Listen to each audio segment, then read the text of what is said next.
Hey, so who is it all about? Hmm. Um, Many of us have never been trained to take care of ourselves.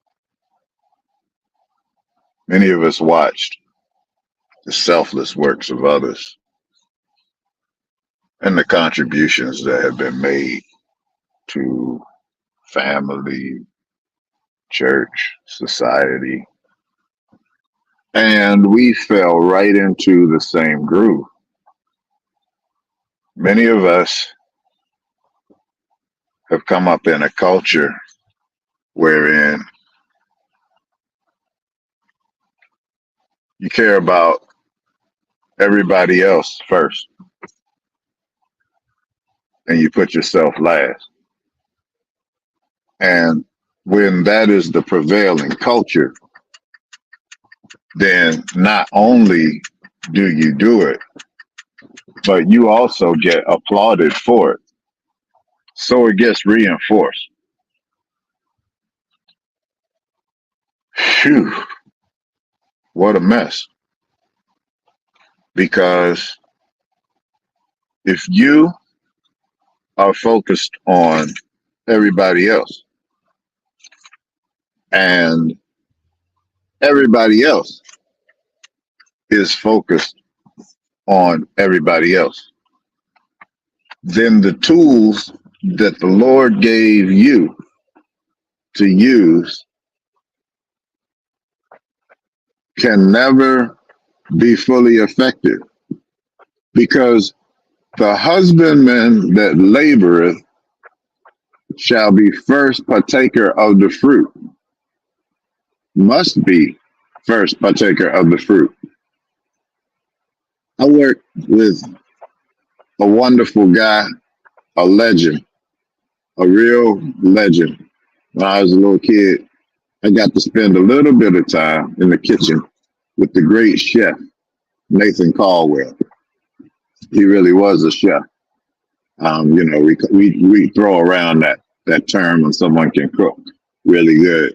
No, he was a chef, and he happened to go to church with us, and he was a railroad man. And I'll never forget the first time I was mature enough for him to put me to work, and we served everybody. I mean, we made sure everything was good, and it was one of those church functions to remember. I don't know, maybe 100, 150 people there, whatever it was. It was a glorious event, and I learned a lot.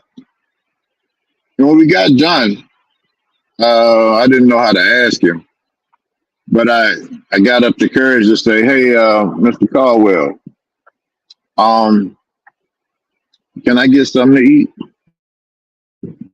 And he stopped and he said, "Son, the cook always eats." And I took that to heart, and I began to understand that if the chef stand there and pass out because they're not nourishing themselves, then what good are their works? What kind of works can they do if they let everybody take from what is theirs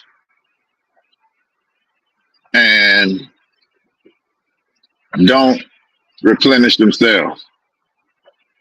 And so the first word I have for you today is that it's all about you. If you are an infant in this game, then you need to take some time this Christmas, this holiday season, today, whatever day this is for you, that you're watching this, and you need to do something special for yourself. It could be large, it can be small. Don't use this as an occasion to overindulge yourself or overextend yourself financially. But sometimes it's just something as little as taking a little break. where you normally would keep working, taking a power nap in the middle of the day, or getting yourself some small item, taking yourself out.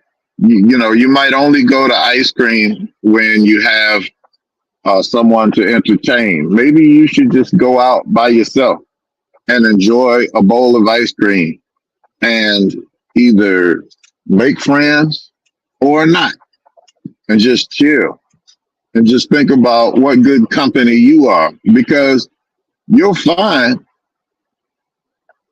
it might amaze you, but you might find out that you're not that bad after all, that your company isn't that bad. And if you can't keep your own self company, then whew, you sure ain't entertaining nobody else. So that's the first thing. And the second thing, and the most important thing, I believe, is during the holidays, the blahs, they attack us, the BLAHs. Yeah, we get hit with the blahs, many of us, for different reasons that I won't go into right now. But if the blues have found you or find you on occasion, then you don't need me to explain anything. Um, uh, I'm getting kicked off. I'm getting kicked off. I'll come back.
Hey, I'm back. So, yeah, I was at the crux of the message, and that was real simple. That when you got a case of the blues, all that our common enemy wants you thinking about is yourself. And the problem is in the courtroom, in the courts of heaven, where he is the accuser. Um, Many times we get caught because he's not lying. You are overworked. You are overworked. You are overextended. The folks are taking advantage of you. You do have real pain in your body. It is okay to feel a little bit anxious about an upcoming surgery. You are in doubt about that thing. The future is not promised. Each one of us has something that we're carrying. And here is the word that the Lord shared with me just a little while ago. And that is, once you have grown up, that means you've learned to take care of yourself, and you've learned not to feel guilty about doing for yourself, becoming self-sufficient, producing more than you require. Say that again for some parents. We want to raise folks who can produce more than they require. That's an adult. That's a productive citizen right there. Um, Once you've got that down, now the enemy comes and he says that it is all about you. And it's not. Your gifts and your talents were given to you for us, for the rest of the world. And if he can't get you one way, if he can't get you by not taking care of yourself, then what he'll do is he'll try to get you so focused on yourself that the blues just be all around your head. How my nephew used to sing a song when he was a little boy. It was a long time ago. He said the blues be all around your head. You go to your breakfast and the blues was in your bread. I mean, it's just so easy to get overtaken by that thing, and you get caught up. Oh no, I'm not going to be prepared. Oh gee, they're asking me to do this. I don't know if I can. Moses said, I can't talk right. I stutter a little bit. Everything is wrong with you.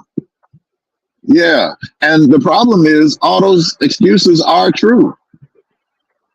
But as long as your eyes are only on you, this is for the folks that need to take their eyes off themselves. You'll find a brand new energy because those gifts that are laying in your lap, that are laying dormant, those gifts that are just chilling, what happens is they begin to activate.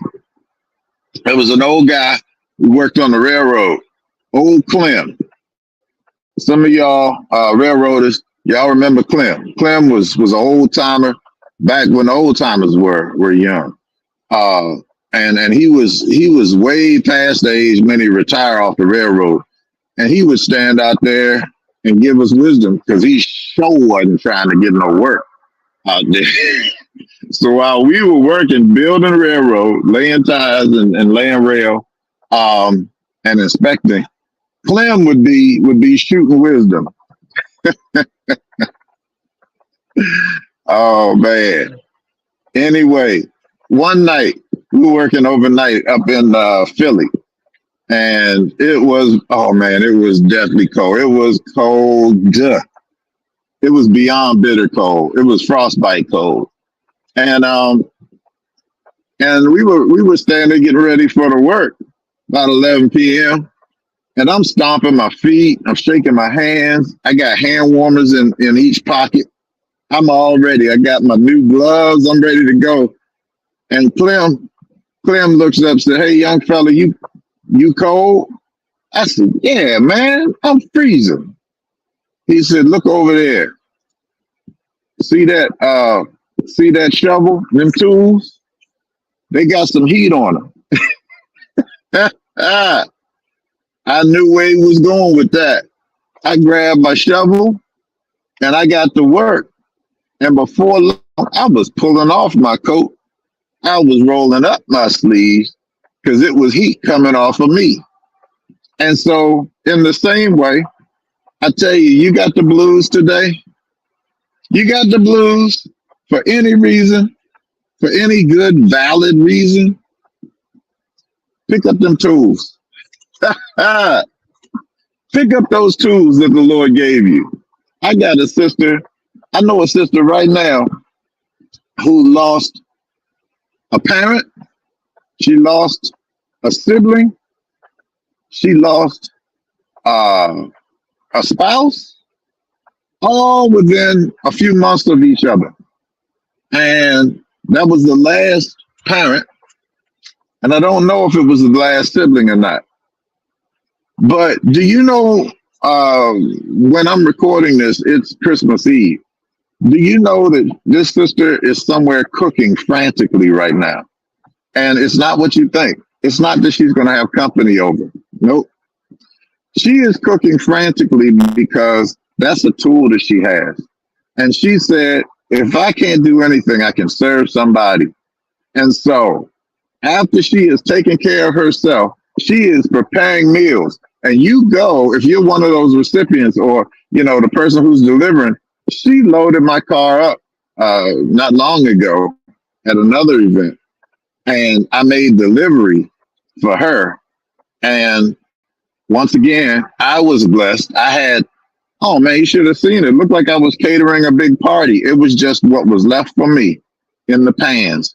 She had special pans hooked up for me. I don't know what your gift is. Write that poem, write that book, call that person, encourage them. Because I'm an extrovert, all my recommendations might start sounding alike because I might only mention things like extrovert stuff, get out there and help somebody, call somebody, stop by the side of the road. And, that might not be you, but that doesn't mean that you can't be others focused. That doesn't mean that you can't pick up your tool. I got a sister that writes beautiful cards. I had another sister that I know, she writes obituaries. You're like, oh, is that morbid? No. If she doesn't do it, who will? We need people in every walk of life.